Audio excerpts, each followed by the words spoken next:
Hi everyone. Welcome to this poster on myth and polysemy in the etiology of illness. In this project, I examine ways that illness is discussed culturally, focusing on what counts as common sense causes of the transmission of disease, and in particular, showing ways that polysemy impacts ideas of causation in American English health discourse.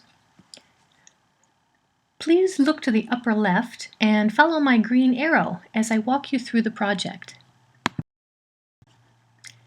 As Richard Powers' Pulitzer Prize-winning novel The Overstory notes, myths are basic truths, and Halloween week is a good time to recall how folklore has been used to evoke monstrous causes for disease, such as witches spreading plague in Brooks 2001, or vampires bringing porphyria and tuberculosis in Lan 2002 and Ponte 2019, or conversely, the idea that contagion creates monsters, like the zombies in Ling Ma's Severance and Stephen King's The Cell.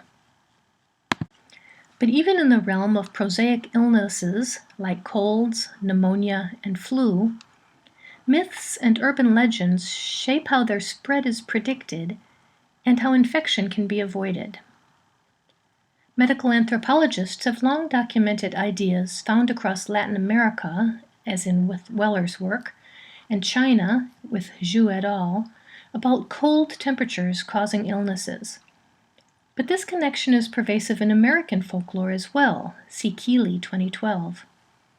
Catching a cold, in particular, can be tracked through the centuries of vernacular writing, from Samuel Pepys' diary to Benjamin Franklin's letters, to Joyce Carol Oates' memoirs, debating whether being cold or wet leads to developing a cold. Examining corpus excerpts from 20th and 21st century vernacular health discussions further reveals that this trope is contemporaneously instantiated as both a causal claim, as in 1, and its myth-busting counterclaim, as in 2. So in 1, having cold bare feet is connected to catching a cold. And in 2, the author denies the connection between going out in cold with wet hair and catching a cold. Indeed, Heath et al. Notes that urban legends are prominent in the social environment and that they have achieved their prominence because people often regard them as true. But both the types of claims in 1 and 2 strengthen the connection, however, for as George Lakoff observes, when we negate a frame, we evoke the frame. The pervasive cold-cold connection in English is also found cross-linguistically with morphologically related pairs encoding the temperature connection to disease. As you see in the chart for related terms in Spanish, French, Italian, Dutch, German, Russian, and Japanese. Furthermore, catching a cold myths extend to not just the cold-cold pairing, but to semantically related states and referents as well. Here I'll mention the corpus sources I used to find the examples. I searched in COCA, a general corpus of American English, as well as in Cato, a corpus focusing on health discourses. I searched in each of these for the word cold in the vicinity of the word cold, and as we'll see, for other polysemy pairs close to each other as well. Within these, in discussions of catching a cold, in the corpus data we see that when a person is feeling cold, they think it risks them leading to having a cold, being sick, getting pneumonia, getting a fever, or leads to your death. While the causes of these illnesses are discussed as including being cold, chilled, or wet, often with wet hair and wet clothing, being drafty, and wearing insufficient clothes, especially having a bare head or bare feet. In short, within one's body, shivering from chilliness is conflated with shivering from fever, just as the state of being cold is conflated with having a cold. So let's look a little more at the linguistics of the situation. When American English speakers believe that a person being cold or wet or chilly leads to them catching a cold, it shows a lexically focused reinforcement of hot-cold reasoning for illness. I propose a constructionist model to account for the connections that speakers convey about the causes of illness named in these polysemy pairs. That is, that words like cold are part of a larger, semi-productive template of meaning, an acquired pairing of form and meaning. Under constructionist theories such as Goldberg 2013, the linguistic unit involved is a string where meaning is understood across words from particular lexical categories in a set order, showing up in multiple variants, though not all being fully productive.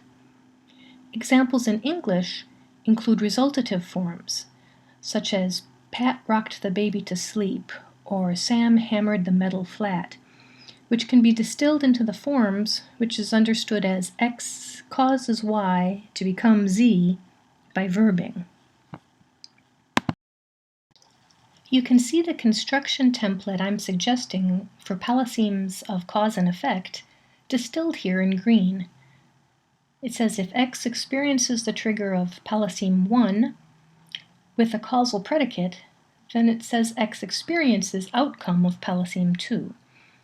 The presence of other health-related polysemy pairs, such as fat, fat, and sugar, sugar, and oily, oily, suggests that many pairs of polysemous health words can be viewed as part of this grammatical construction, containing a first polyseme, which is a nutrient or environmental trigger, followed by a causal predicate, and then followed by a health outcome as the second polyseme.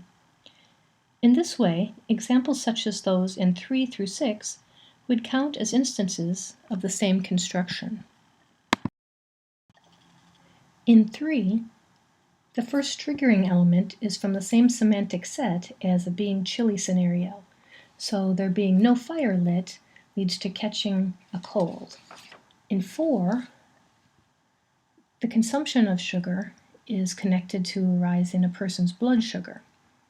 In 5, the consumption of food fat is connected to creating a person being fat. And in number 6, the consumption of oily food is connected or causing someone having oily skin. I'll conclude here by suggesting that polysemy, in which the pairs can be both a cause and effect, can help reinforce popular health myths about contagious diseases and nutritional states.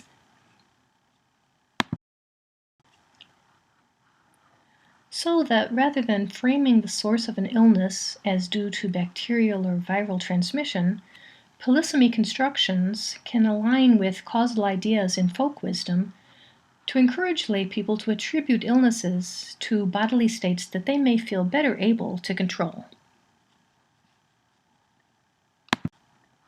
You can see the full references linked to this QR code. Thanks, as always, to UTA's College of Liberal Arts for assistance on this project. And thanks to you all for checking this out. I'm looking forward to chatting with you about this work at the Q&A session on Friday at noon. Thanks.